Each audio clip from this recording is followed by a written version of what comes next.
If you control the circle around Tupac, then you control Tupac.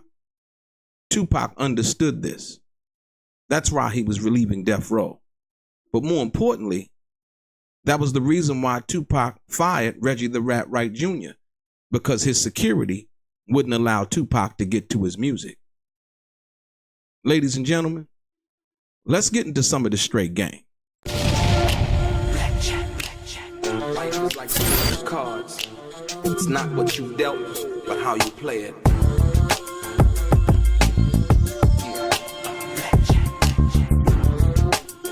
Play each situation correctly. I remember they used to laugh at a brother.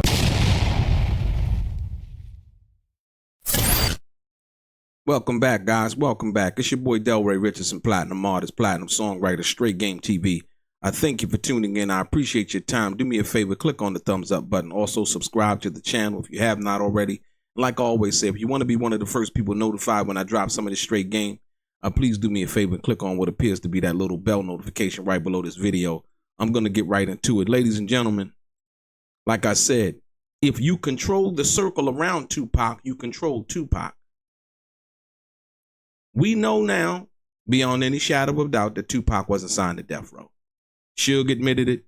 The paperwork, the court papers, all of those things confirm that, right? So now, understanding what Tupac understood and knew at that particular time, ladies and gentlemen, right?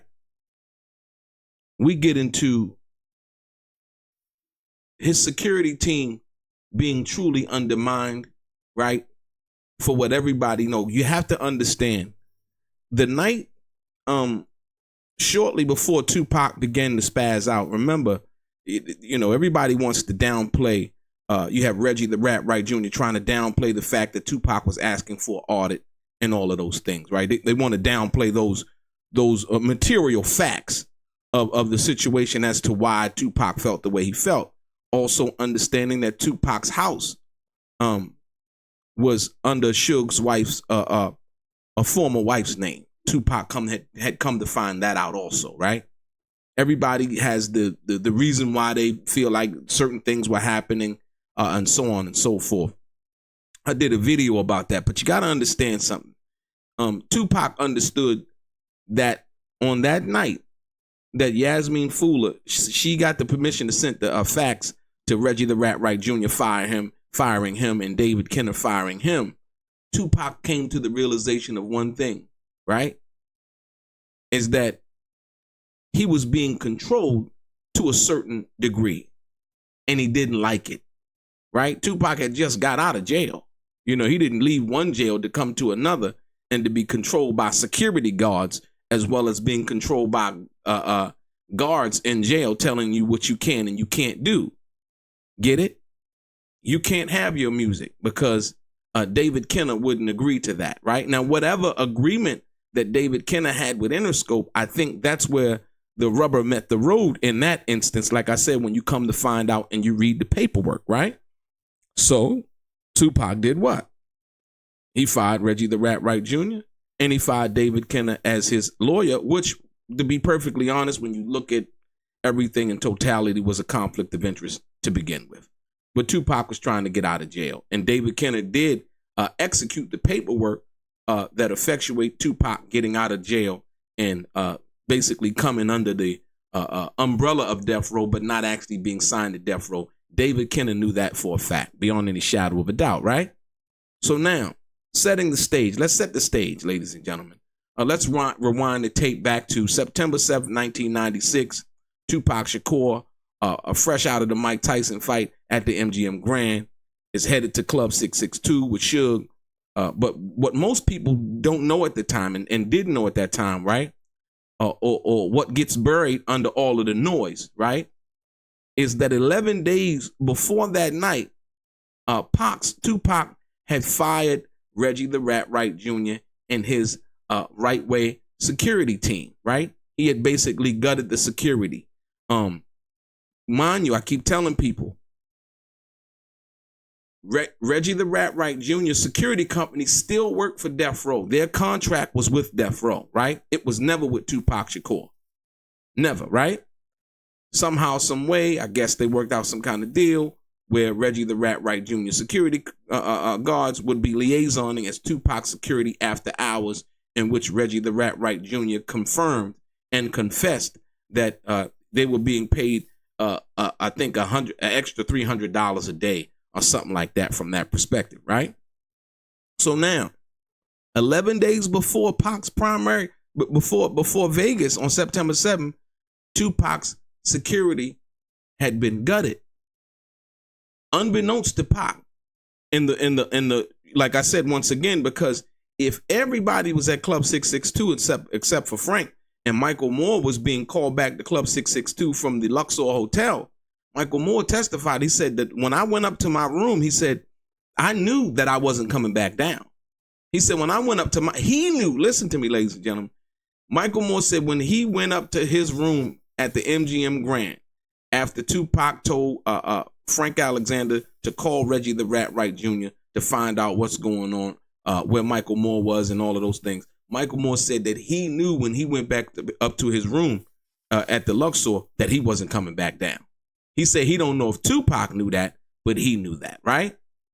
That's what Michael Moore said out of his mouth. So that was the final gutting of the final security guard, right? In which, once again, Frank Alexander, the only security guard being on Tupac that night. Come on, y'all. This is the biggest rapper in the world, you know, right?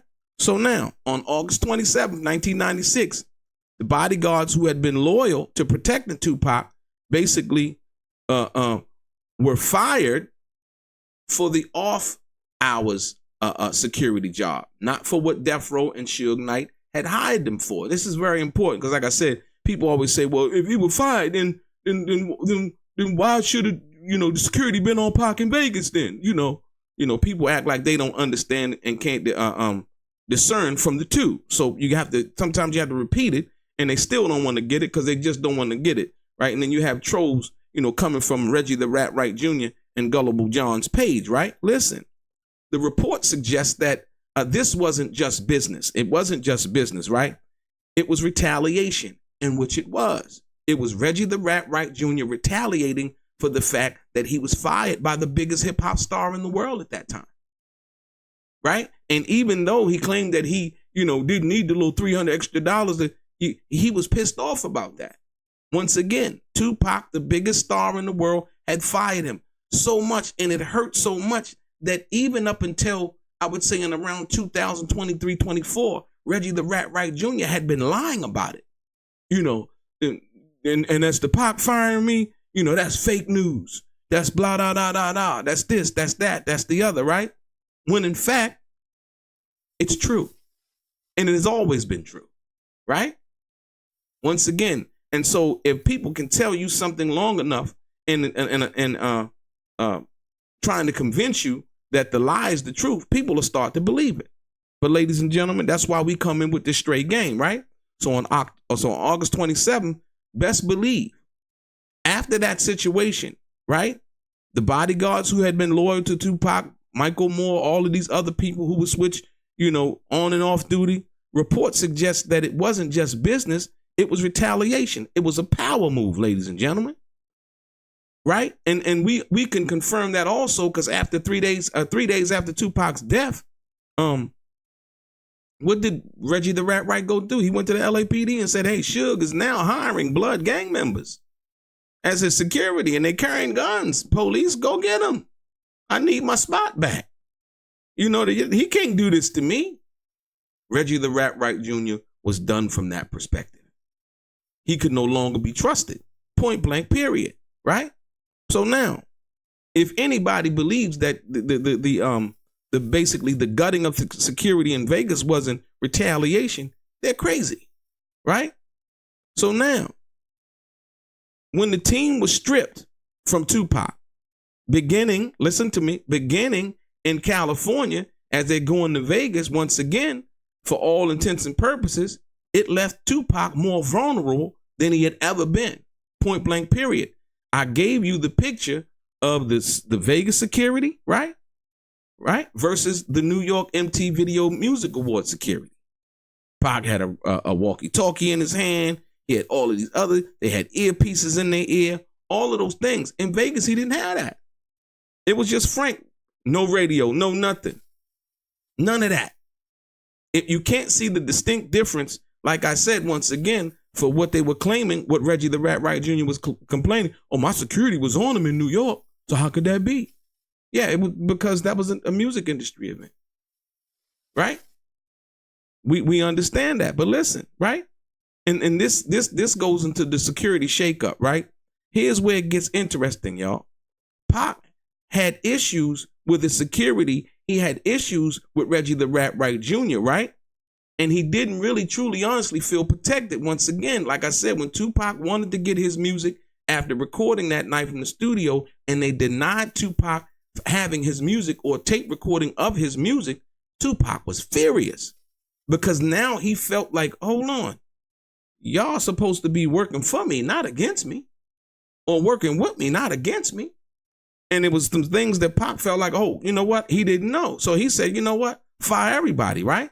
And truth be told, a lot of these cats were more loyal to the label than they were to Tupac himself. Reggie the Rat Wright Jr. even admitted that his loyalty was to Suge Knight. So if he admitted that, and yes, he did admit that, if he admitted that, then why would Tupac even have him, not knowing Tupac didn't know that at the time, but he said this afterwards on the YouTube video over there on Bums First. To be perfectly honest, my loyalty was to Suge. What?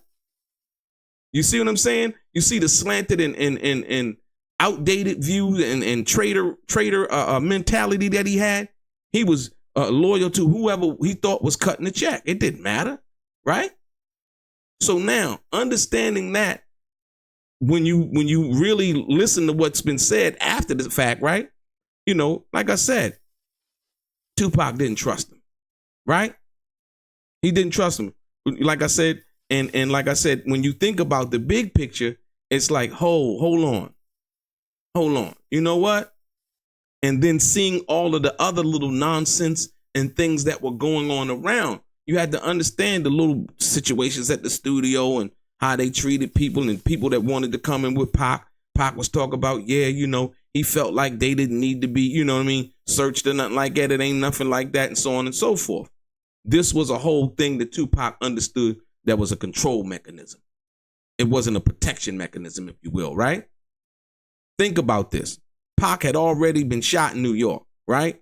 He knew there was a target on his back. He knew that it was the East Coast, West Coast. He knew the drama that was going on, right? He was vocal about death, enemies, betrayal. Yet, you know, like I said, less than 2 weeks before the Vegas Strip, the people who truly had his back were gone. Coincidence or retaliation? I call it retaliation. I call it a setup, right? I call it deliberately sabotaging Tupac's security. That's what I call it. You know what I mean? And we can't get off this. Like I said, despite what's been said in the situation involving the Tupac murder case involving Keith E.D. and all of the things that he admitted to in his situation, once again, I'll tell you and I'll tell you and I'll tell you, two things can be true at the same time, right? The deliberate sabotaging Tupac's security and the things that Keith E.D. had mentioned, right? All working hand in hand. Now, as to how that worked, I don't know. Keith E.D. said something about Reggie the Rat Wright Jr. being the mastermind. We still gonna need to hear about that. Or was that just something that Keith E.D. was saying? I don't know. I'm not trying to make that determination. Keith E.D. said that on ABC News live, right?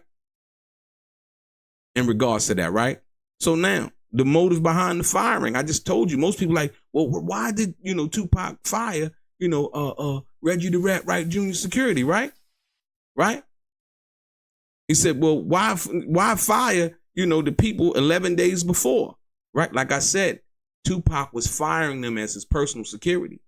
They still worked for Death Row and still had the honor with Death Row, Suge Knight, and what was being told to them by Suge Knight. That's how you know that it was a sabotage ultimately, basically, in the gutting and the setup and the whole 9 yards, because the fact of the matter that Suge said what? I told him to send 5 more security guards. Frank Alexander said that on tape, that he told Reggie the Rat Wright Jr. in front of Suge while they were at Suge's house after Tupac was shot. I told Reggie we needed more security. I told him Pac needed more security, and Reggie didn't send anybody. That's how you know. It's not about what I'm saying. If you follow along with the information and the words and the statements and things like that, you get it. That's why Reggie the Rat Wright Jr. hated Frank Alexander so much, because Frank spoke the truth, right? You know, and also, like I said, once again, Tupac was becoming too independent, more powerful, right? You know, selling all of those records, you know, those executives looking like, hey, you know, this is a cash cow right here. You know what I mean, right? You know, he was talking about leaving Death Row, starting his own company, and all of those things were true. Not that he wouldn't have worked with Suge anymore, not that he wouldn't have, you know, done any other the things. Like I said, those 3 albums were not with Death Row. They were 3 albums that were still owed to Interscope, ladies and gentlemen. Right? There were 3 albums. Those 3 albums were not the Death Row. How many albums he had to do for Death Row? None. Those 3 albums were the 3 albums that he had under the contract that he had with Interscope. And he had to deliver those. And he did. All Eyes on Me, right? Right? Double album. And Machiavelli. You know, basically Tupac was ready to roll. You know what I mean? Like I said, the firing of the guards wasn't about, like I said, security. It was about control. It was about control. We're talking about Tupac on his off hours, right? Tupac on his off hours in the in the studio. So now let's be clear. If they couldn't be with him in Vegas, then what more did he need? I don't need you in the studio. What I need you in the studio? I mean, they in their garden studio, but you know, as an artist comes and goes, if he needs the personal security, that's up to the artist, right? That's not up to the label. But it seems like to Tupac, they were trying to really basically, you know, be around more than necessary, if you will, right? And then once he found out he couldn't get his music, it was like, you know what? You know, fuck this shit, man. You know, fire everybody. And that's what happened, right? And the night in Vegas, right? When Pac, you know, confronted Orlando at the MGM lobby, right? The lack of tight, loyal security perimeter made it easier for the retaliation that came just hours later. Right? Once again, and that had nothing to do with Pac firing the security for after hours. That was asked by Suge Knight, yo, send Pac more security. Asked by Frank Alexander, I told Reggie Pac would need more security. He didn't send anybody, y'all. He didn't send anybody. And if you ever hear Reggie the Rat Wright Jr. talking about it, he's going to always talk about how Frank didn't call him, how Frank didn't contact him. That's a lie. Frank called him twice on that night. Reggie the Rat Wright Jr. knew that Frank was calling from a payphone, both times in the MGM Grand. And I believe one time at the Luxor, right? He knew Frank didn't have a radio, but would go to the grand jury and say, you know, Frank didn't call me. On what? On the apparatus Reggie the Rat Wright Jr. now is saying had a 2-way radio, but for almost 27 to 30 years, he said that it didn't have the kind of apparatus. Y'all seen the video about him admitting to it? About him going in there telling the grand jury, you know, yeah, once again, it was all lies. It was all lies. So like I said, once again, ladies and gentlemen, when you understand what really went down, that's what really went down. And like I said, Reggie the Rat Wright Jr. has been running from that ever since. The guilt has been eating him up. The karma has been eating him up. Literally. Right? So when you understand that, you're not going to be confused as to what happened. Because there's certain questions that Reggie the Rat Wright Jr. can't answer. And one of those questions is, why did he run to the LAPD 3 days after Tupac's death and snitch on Suge and tell them that Suge has blood gang members on his payroll and they carrying guns? This is supposed to be what Reggie the Rat Wright Jr. called, I was Suge's right-hand man. No, he wasn't. No, he wasn't. He failed him in Vegas. And then he went to tell the police on him 3 days after Tupac's death. How in the hell is that going to be your right-hand man? He was trying to get Suge Knight out of the way. He wanted to run the label. He wanted to be that guy. And he thought that he could do that by snitching. By telling on Suge and saying, hey, you know what? But like I said, I wonder did the guys around him know that? Because like I said, if you calling this guy some kind of friend or anything, even now, it's crazy. You know what I mean? Knowing he did that. But like I said, people who choose to do what they choose to do, they make their own choices. It's just as simple as that, right? So basically, look, after the shooting, questions came fast, right? Where was security? Why wasn't there better protection at the stoplight on the Flamingo and Koval? Why did Suge and Pac's entourage seem caught off guard? The truth may lie in the fact that Pac's circle had already been compromised. It was. Tupac's security was already compromised, ladies and gentlemen, before the first shot was ever even fired. Reggie the Rat Wright Jr. knew when Frank and them and Tupac were at the MGM Grand because Frank called him looking for Suge, right? The firing, like I said, the firing of the security guards set the stage for chaos, ladies and gentlemen. And like I said, once again, Reggie the Rat Wright Jr. just lied throughout the whole thing, even to the grand jury. I don't, like I said, I don't know how they even came to that conclusion, right? Like I said, without that retaliation move, Tupac might be harder to reach that night, ladies and gentlemen, right? Without the retaliation move, not by Orlando, I'm talking about the retaliation move of basically sabotaging the security. It was retaliation. Point blank, period. And Reggie the Rat Wright Jr. is responsible. Causation, ladies and gentlemen, negligence. Right? And part of the setup, like I said, whether in conjunction or otherwise. But like I said, we're going to have to hear what Keepy D has to say about that because he made the accusation in regards to Reggie the Rat Wright Jr. being the mastermind. Like I said, that information or the full details of that information, we don't have, right?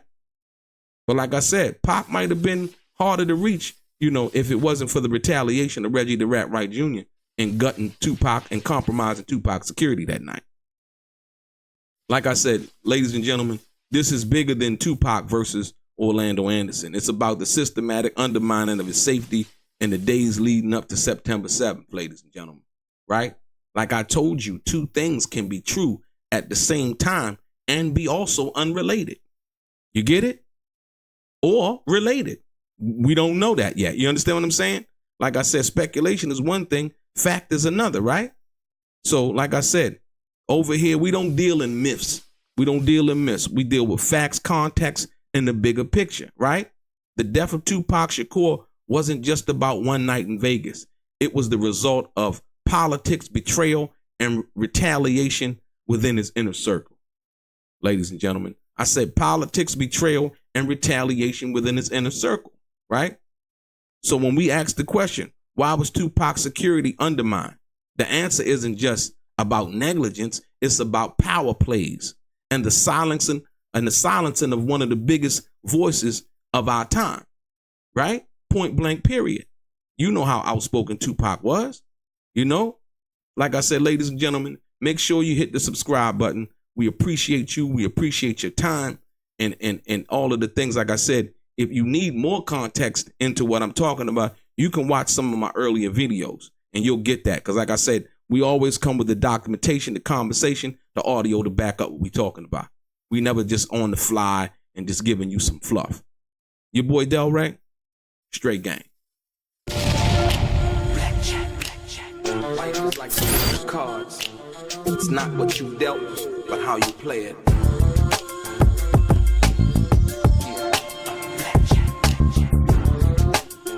Play each situation correctly. I remember they used to laugh at a brother.